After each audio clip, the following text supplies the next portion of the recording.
మాటే మంత్రమా VSP channel ప్రేక్షక మహాశయులకు పునఃస్వాగతం.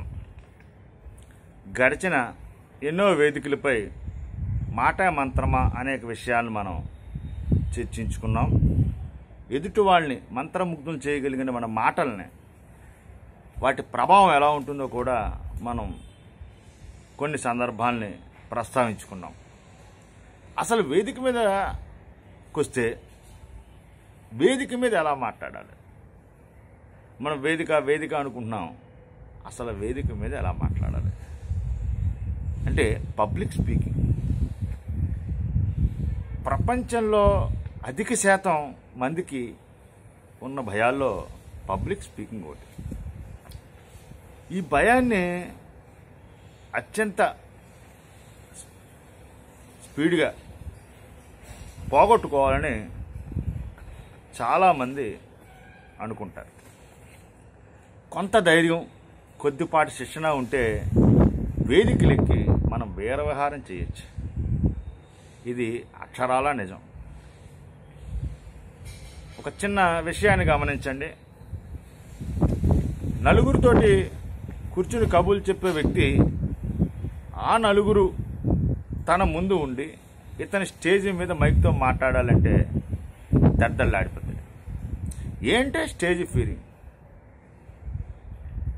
ఇదే వ్యవహారంలో పలు ఛానల్స్ వాళ్ళు గొట్టాలు పట్టుకుని వచ్చి మనం మొహమ్మద్ పెట్టారనుకోండి, మనం మాట్లాడలేం. ఎందుకంటే అది ఒక భయం, స్టేజీ ఫియర్. వేదిక మీద ఎవరైతే గొప్ప గొప్ప ప్రసంగాలు చేస్తూ ఉంటారో వాళ్ళే చాలా గొప్పగా ఆవిష్కృతం అవుతూ ఉంటారు. అయోగ్య పురుషన్ నాస్తి, పనికిరాని మనిషి అంటూ లేడు. అలాగే మాట్లాడలేని మనిషి అంటూ కూడా ఉండడం. కొద్దిపాటి శిక్షణ, మంచి స్పోక్స్ పర్సన్గా తయారవడానికి ఉండాలి. మీరు వివిధ రాజకీయ పార్టీలు చూడండి, అందరూ నాయకులే, అందరూ పెద్ద పెద్ద నాయకులు. కానీ ప్రజల్లో ఫాలోఅప్ ఉన్నవాళ్లే. కానీ ఆ రాజకీయ పార్టీలు మాత్రం వేరే వారిని స్పోక్స్ పర్సన్గా పెట్టుకుంటాయి.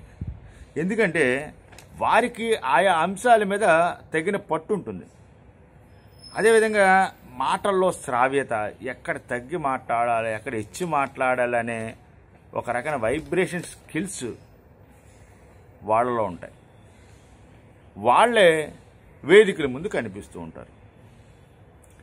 పార్టీలు ఎంతో కాలంగా ప్రచారం చేస్తున్న రాని గుర్తింపు ఈ స్పోక్స్ పర్సన్స్ ద్వారా వస్తూ ఉంటుంది. ప్రధానంగా పబ్లిక్ స్పీకింగ్ మనలోని ఆత్మవిశ్వాసాన్ని పెంచుతుంది. ఇక్కడ రాజకీయ పార్టీల్లోనే కాదు, పలు ట్రేడ్ యూనియన్లు, అదేవిధంగా కొన్ని సంఘాలు, కొన్ని సమైక్యాలు ఏవైతే ఉంటాయో అవన్నీ కూడా స్పోక్స్ పర్సన్కి మంచి గుర్తింపు ఇస్తూ ఉంటాయి. ఒక సమావేశం జరుగుతోందనుకోండి, ఆ సమావేశానికి సంబంధించిన ఎవరైతే అధ్యక్ష స్థానం వహిస్తారో వాళ్ళు కింద ఉన్న వాళ్ళు కూడా పైకి వచ్చి మాట్లాడండి అని అవకాశం ఇస్తూ ఉంటారు. ఇలా ఒకరికిద్దరికి ఇచ్చిన తర్వాత మనం ఎంత స్టేజ్ ఫీర్ ఉన్నా లేకపోయినా కూడా అక్కడ మనకు కూడా ఛాన్స్ ఇస్తే బాగుంటుంది, మనం ఈ విషయాన్ని చాలా కొత్త తరహాలో చెప్పాలి అనుకుంటాం. సరే, ఆ టైం వచ్చింది. ఆ అధ్యక్షుల వారు మనల్నే కాకేసి, అదే ఒక పర్సన్ని కాకేసి నాన్న తీసుకో అన్నారు. ఏదైతే నేను ఈ విషయాన్ని చాలా కొత్తగా ఫోకస్ చేస్తానని అనుకున్నాడో అతన్ని కాకేసి మాట్లాడమని మైక్ ఇచ్చాడు. వెంటనే మనం మైక్ దగ్గరికి వెళ్ళేటప్పటికి అసలు మనం అనుకున్న విషయాలు కానీ, మనం ఏదో ఫోకస్ చేయాలని అంతకుముందు నుంచి ప్రిపేర్ అయిపోయిన కొన్ని సంబంధించిన విషయాలు కానీ మనం అక్కడ స్పందించలేము. అందరికీ నమస్కారం అంటాం, ఇంకేదో చెప్తాం, ఈ సభాధ్యక్షుడికి కృతజ్ఞత తెలియజేసుకుంటాం, ధన్యవాదాలు అని చెప్పి దిగిపోతాం. కిందకు వచ్చాక అనుకుంటాం, నేను ఏదో చెప్పాలనుకున్నాను, చెప్పలేకపోయాను, దడ వచ్చేసిందిరా అంట మన కిందకు వచ్చి. ఏమిటి దడ? ఎందుకు రావాలి? ఎందుకు రావాలి ఈ తేడా అంటే స్టేజ్ ఫియరింగ్, పబ్లిక్ స్పీకింగ్ మనం చేయలేని పరిస్థితి. ఎందుకు వస్తుంది ఈ పరిస్థితి? ఈ అష్ట కష్టాలు ఎందుకు? మనకు కలుగుతున్న బాధలు ఏంటి? పబ్లిక్ స్పీకింగ్లో మనం ఎందుకు నెగ్గు రాలేకపోతున్నాం? సందర్భానుసారం పెట్టకథలు చెప్పాలి, ఎలా చెప్పాలి, అవసరమైన ఉదాహరణలు ఇవ్వాలి. ఇలాగా అనేకమైన అంశాలని మనం పబ్లిక్ స్పీకింగ్లో చెప్పాలి.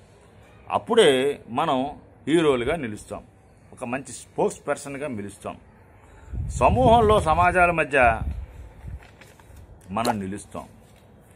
అప్పుడే మనకంటూ ఒక గుర్తింపు వస్తుంది.